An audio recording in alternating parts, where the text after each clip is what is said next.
Okay, so you already watched the video, so this will be very easy, and I know that you already uh, watched the video on TED Ed. The same questions are there, so you can find the answers. But here, I'm just going to go over some of these ones. So here, in ants and other highly social insects, sex is determined by. So first option is the weather, uh, the Z and W chromosome system. If you remember, they talked in the video. C, the existing ratio of males to females. D, the whether or not an egg was fertilized. Or E, none of these options, none of the above. And why I am interested in answering this type of question in this, showing you this video, because as we have been talking, sexual reproduction in humans, yeah, is very we thought that we have everything understood, and we are far from doing that, yeah. So we know that there is two chromosomes, yeah, that is XX in females and XY in males, that they fuse and form a gamete, yeah. However, even in vertebrates we have different type of asexual or different degrees of intermediates between asexual and sexual reproduction. So there is a lot of things that we need to learn about sex determination. And I wanted to talk about this because this is a very current topic that I think we should keep discussing. So let's try to answer this question. So here the answer pretty easy. Yeah, you remember, it's not the weather. This will be specific type of turtles in the video. This Z and W, if you remember, this is birds. Yeah, so this is wrong. The existing ratio of males to females, this is incorrect, and none of the option is incorrect. Actually, if is whether it was fertilized or not. And let me show you the explanation that they give you in the video. So here we can see that in the video we have this that in highly social insects we have different castes. Here there's the queen. Here we have different workers, and we have soldiers. Yeah, we have different castes. And in the video they showed that all of these ones were females. Yeah, in the case of males, they play a very important function in the colony, and they are considered, the male ants function like a fly in a sperm according to the video, and they have half of the genetic information, so they are haploid. And why? Because the eggs are not fertilized. Yeah, so in other words, males in highly social insects like ants, they have no feathers. So let me show you.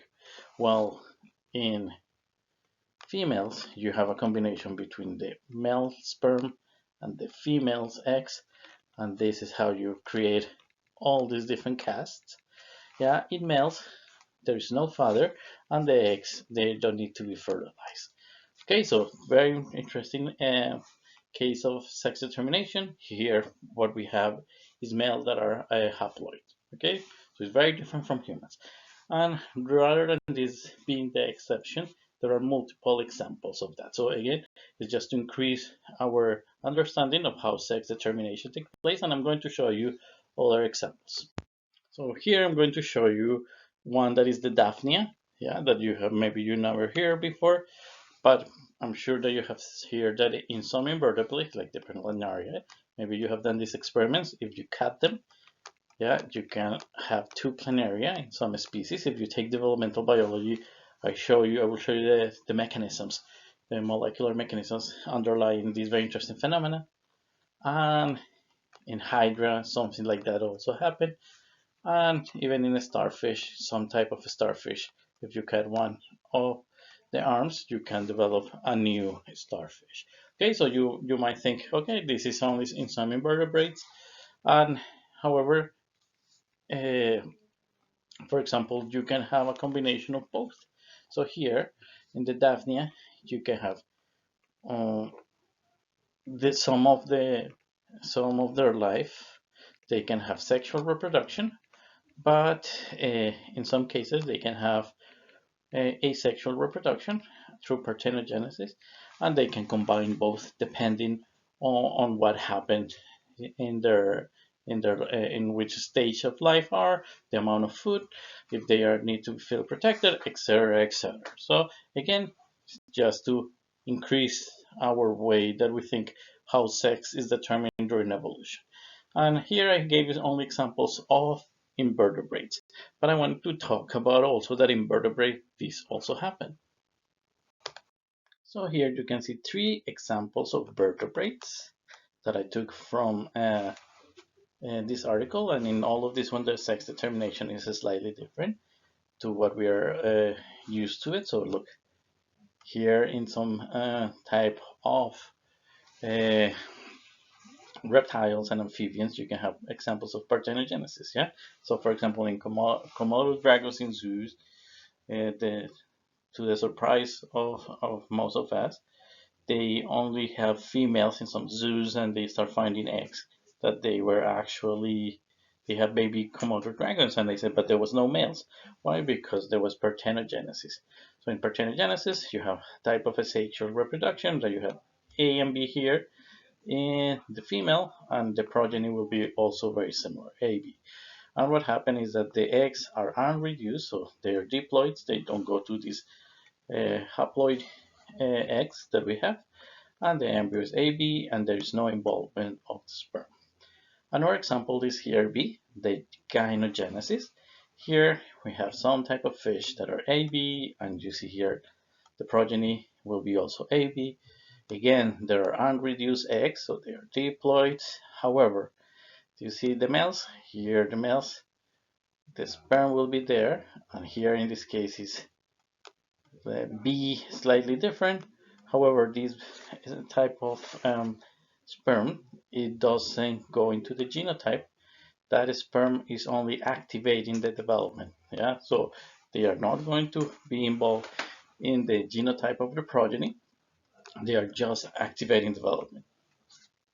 And we have here a hybrid of sexual and asexual in some type of frogs, not all the frogs, some type of them, that if you want to know more about, of course, you can read the article, but here you have A and B, and in the parents, in the mother, and here you have A and B, slightly, the B is slightly different. That so there was a change. So what happened is that the X only contained the maternal, that is A. The paternal from the previous dad is removed, is excluded in early oogenesis, and a new father here with a new B type of B is included, that it will not only activate development, yeah, but it will be incorporate to restore diploid. Okay, so this is hybrid of what happened in humans, but not slightly the same. Yeah, is a different type. So again, with this question, I just wanted that you remember that sex determination is not as simple as as it has been taught before. Now I'm going to read this question that is for the green spoon worm. Males are produced when? So sex determination in males, how occur? Yeah, so it could be like the turtles, yeah, the painted turtles. That is, it depends on the temperatures. It could be because the larvae lap on top of a female, because each parent contributes with an X chromosome. In this case, it will be genetic. Um, because a larva lands on the top of a male, and none of these options. So here, if you see, there are three of the options are environmental, but one of them here is mainly genetic. Okay, so again, we generally talk about in humans, we think about sex determination using genetics, but here what we're showing you is that there could be more diverse ways to determine this sex determination. So in order to understand the importance of these questions, I just want to show you what is this very weird organism, that is the green spoon worm. Okay, so let me show you an example now. So this is the organism that we have been talking. Yeah, and for developmental and genetics, developmental biology genetics is a great example to study environmental sex determination, because do you remember the male? Here is the male, yeah, and the female is hundreds of times bigger, yeah. This one is 10 centimeters, you can see it with your eyes. This one you need to have to zoom to go to a microscope and try to see it, so it's much smaller. And how do you determine sex? Yeah, so both have the same genome. Yeah, only one is male and the other one is female. So there is here extreme example of sex dimorphism, and the male is determined because if the larva land on the floor, it will be a female. If the larva land on a female, it will turn into a male. Yeah, it will turn into a male. So this is how sex is determined, and in that way, they can control the population. Yeah, so if there are too many females, they will turn into male. If there are too few females, there will be a lot of spots in that region of the sea, and they will not become males, they will become females.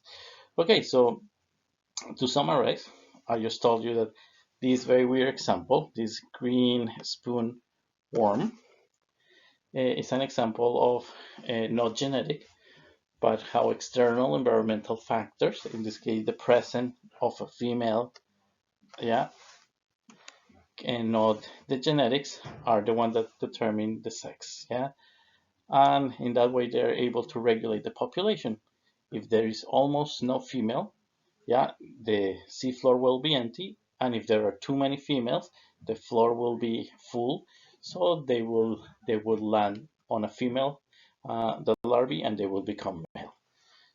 So here I just show you that the way that sex is determined in this type of organisms is because a larva lands on top of a female, and this is how males are produced. Okay, and I'll show you that different from humans, when sex determination is mainly due to genetics. Yeah, there's a genetic factors. Here, sex determination is environmental. Yeah, so there are cues there, that if it lands on top of a female or lands on top of the seafloor. And here, while in humans, we have sexual dimorphism. Yes, definitely, there are some traits, but they are small. Yeah, males can be a little bit taller. Yeah, in most of the cases. In the case of this invertebrate, here we have an extreme case of sexual dimorphism. Well, the female is much, much bigger than the male. Okay, so again, this is an interesting example that show you that maybe we have social constructions that are not um, that are mainly due to our view of the world, but when we study all biology, there are many things new that we need to learn. Okay, so now let's answer this question. So here we have a type of turtles that are the painted turtles that are described in that video, and in that video they talk that warm temperature in the nest during a critical time of development will produce. And the options are the following: all male turtles. If it's warm, so all females will be turtles. If it's warm, if there will be a 50-50 mix between males and females, or there is a random sex assortment. Okay, so based on the video, we know that the the temperature plays a key role. So let's try to answer this question. Okay, so on this one, so it's pretty easy. If it's warm, all females will be turtles. And of course, we have talked multiple times about this. This is one of the mainly that when we talk about climate change, we say, okay, here this could be a problem here, yeah, because if the sex is determined by the temperature and the temperature is increasing, maybe we're going to have turtles that are only females in the long term. So we're going to talk a little bit about new information that have appeared about this.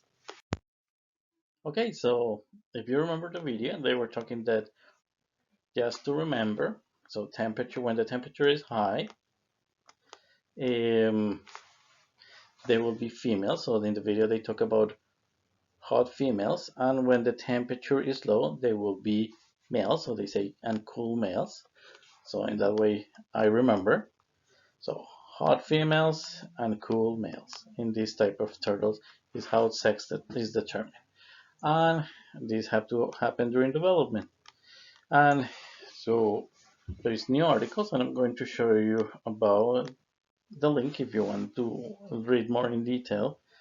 That new scientists have described that maybe turtles can, to some degree, determine their own sex and save their species. How? Because they can lay eggs in places that are hotter or cooler, and in that way control the sex ratios. Yeah, so this is very interesting to think about.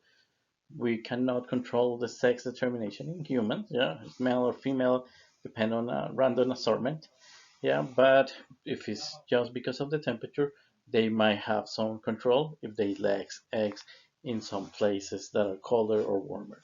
Again, if you want to know more about this, here is the place where it was documented that information. And maybe over the years we can follow how much these hypotheses, how much these data stand, or maybe it's proof that it didn't work. But I found this fascinating. Okay, so now in this question they talk again about sex determination system, and in this case they focus on mammals and birds, and say that they are similar in that both group or group is both groups sex is determined by one is the location, two is the environment, three is genetics, and D is temperature. So mammals, humans are mammals, and our sex determination is through genetics. So that seems to be pretty easy. So let me show you the answer. So definitely genetics. So we talk about some of them that are definitely environmental. We talk one type of them that is environmental, but is the temperature. There is a turtle, and now we're going to talk about genetics. But how similar are the sex determination of mammals and birds? If you watch the video, you will see that they are not exactly the same. So if you watch the video, and if you read the textbook, and this is just, I think all of us know, males will be in humans X and Y, and females will be X and X. Yeah, so females have two X chromosomes.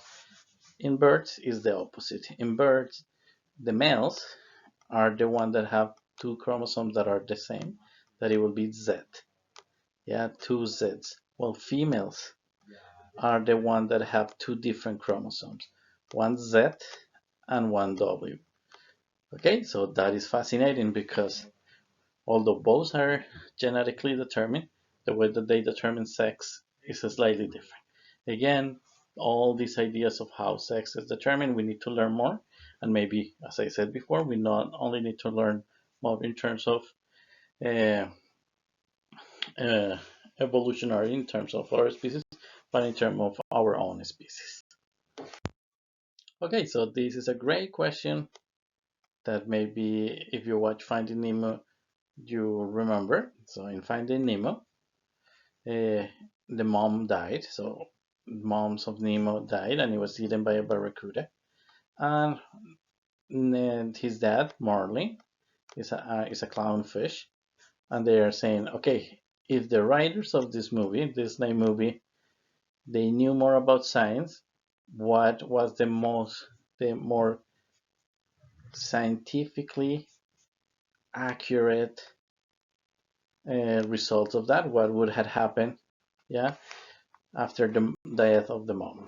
So here they give you all these options, and I'm going to explain you that the most accurate scientifically fact that it would have happened is that Nemo's dad would have become the beta female of this group of fish. Okay, so let me show you that. If you watch the video and if you watch Finding Nemo, you know that clownfish look like this, and they live in groups, and they have a hierarchy where the female is the one that is in charge of the community, and in case that the female died, yeah, it's not replaced by another female. What happened is that there is a developmental change, and the male is going to become the new female, and then this guy is going to replace here, and it will take the place of this one. Okay, so it's fascinating. So again, I show you multiple examples in which sex determination is not similar to humans, and there is a lot of things that we need to learn. And again, maybe in humans we have a lot of things more to learn. Now that we know that genetic determination, the knowledge that we had, it was relatively old. It was based on just X and Y chromosomes, and now we have more information where we go inside uh, of each one of the chromosomes, and we know that there are exons, there are transcription factors, there are enhancers. There is a lot of things that we need to understand in more detail. Okay, I hope that you enjoyed this quiz, and if you have any questions, just let me know.